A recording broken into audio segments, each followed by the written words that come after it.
Hey guys, Philosopher here, and today I have my new DD4 infographic. So a lot of you have been asking me to update this infographic based on how some of the new characters do in DD4. You've seen the video.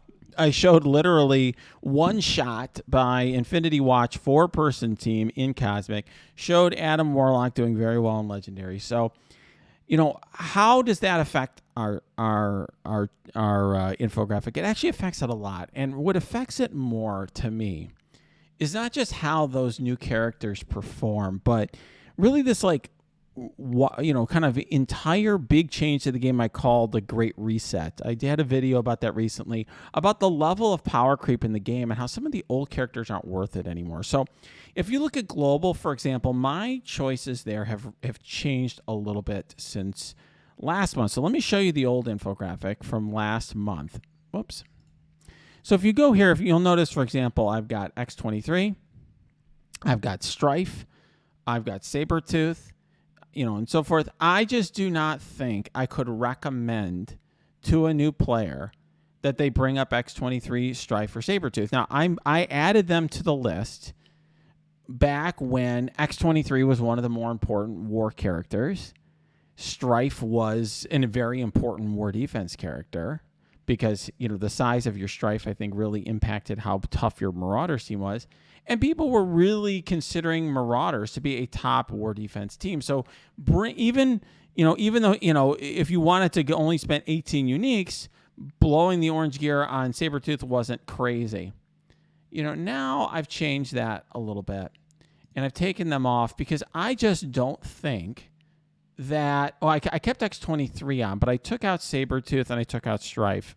X23, by the way, was like a kind of a borderline one. I just don't think... I think, she's still a very good character. I think she has value outside of her team. But I have to say that, her team has fallen off. Sinister, I keep on here because he's a top performer and he's relatively cheap, but also has fallen off. Useful, still has some use. Some players who don't have Adam Warlock use him to with their Infinity Watch to clone Adam Warlock. But he's definitely not seen his better days. Zemo, very good still, but has fallen off. The global is really something until I test the Secret Avengers, which I will be doing very soon. Be on the lookout for that video. Is actually kind of slim right now, right? I will tell you, I fully expect the Secret Avengers to be awesome. But until I test them for sure, I don't want to put them on here. And if you're new to this channel, just so you understand, this infographic is based entirely on extensive testing that I do with the characters myself and a lot of experience running through DD4 so I can compare the strength of the characters against each other and really get a sense of how they perform. So, I feel like, as I said up here in the very beginning, you can take really any characters in and get through it. And I would suggest that you take the characters that you're going to help your roster most. But I do think you want to have a team that at least makes some sense. And so, these are all characters that have some value outside and are very good. And I really think if I'm recommending for players, what do you invest in here? I mean, to me, Ghost is a very, very good investment here because Ghost is tech. There isn't a lot of amazing tech choices right now. That may change in the future, but right now, and is extremely good in this node. And for a lot of newer players, she also makes a lot of sense for DD3. So I think Ghost really seems to make a lot of sense to me here, but you could certainly go in a different direction and whatever is the best choice for your roster. I will say for the long run character, Zemo doesn't perform all that well, but he's, does have value. Black Widow and Yelena are cheap for what they are. Red Guardian performs very well, as does Emma, but they're expensive. One thing, by the way, I did throughout this infographics, I standardized the good but expensive thing. I used to have this. Sometimes I'd have a 72 over here and sometimes over here, depending on kind of what I consider to be a crunch. I just put all the 72s and 90s over here. Cosmic now is the exact opposite of Global. So in other words, Global's got a very limited set of choices right now, but that will change in the near future, I believe. as Secret Avengers come and maybe other global choices. Cosmic has a bevy of riches, all these insane choices. I added all the Secret Avengers. And in addition to that, I made them all high performers, which is what that fiery halo means, because they're all just amazing. So you have so many choices here. You have Kestrel, Silver Surfer, the entire Infinity Watch team, the Dad Bros. I kept Hela as a high performer, and I removed Minerva as a high performer. I just don't think, unless you're bringing in Hela plus Minerva, I just think she's a little clunky, easy to die. Her revive is really not needed. You could just bring in these characters that heal themselves and do a ton of damage.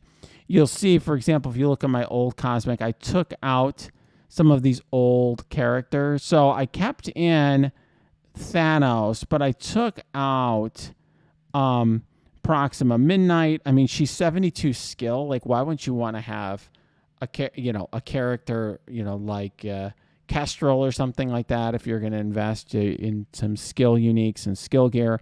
I took out Thor. It's not that important anymore. Mordo, his team's really power crept. Corvus, I mean, just the Black Order. I just don't think, even if you're a mid-game player who's free to play and you like your Black Order team for Arena, I just don't think investing in Black Order right now this heavily makes sense. So I've really changed up Cosmic quite a bit, and that's the impact of Infinity Watch. In my judgment, players should be investing in these newer characters. And if they want to throw in a Minerva because they used her in other Dark Dimensions, that's fine. She's still useful in Tech Nodes and Doom. Right now, Thanos is still useful, but boy, it looks like he's going to get power crept out very soon in Mystic. So I really think, but I could see if you bring in Ebony Maw, I could see that two-piece that you could at least use in raids, but I would go with some of these newer characters if it was me. City has remained the same pretty much, so you can take a look here from the last month. The only thing that I did in City is I took out Ghost Rider because I just don't really see a circumstance where you would want to bring Ghost Rider. He actually performs pretty well within the nodes, but I don't really see why, when there's these other, now we get some new Mystic characters coming out, why you'd want to invest in Ghost Rider. And his team is just too power crept right now.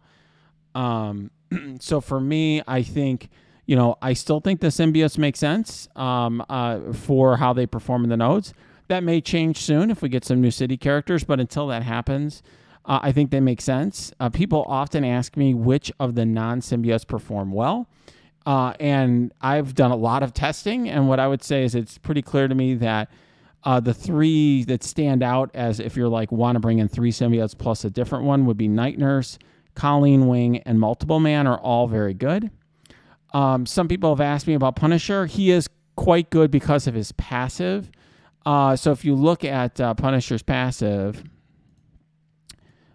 he actually gives damage to the symbiotes because he gives extra damage to city allies. City hero allies get an extra 10%. They all get extra damage versus villains, so that's great. And even when he dies, the passive still applies damage to Symbiote Spider-Man is a city hero.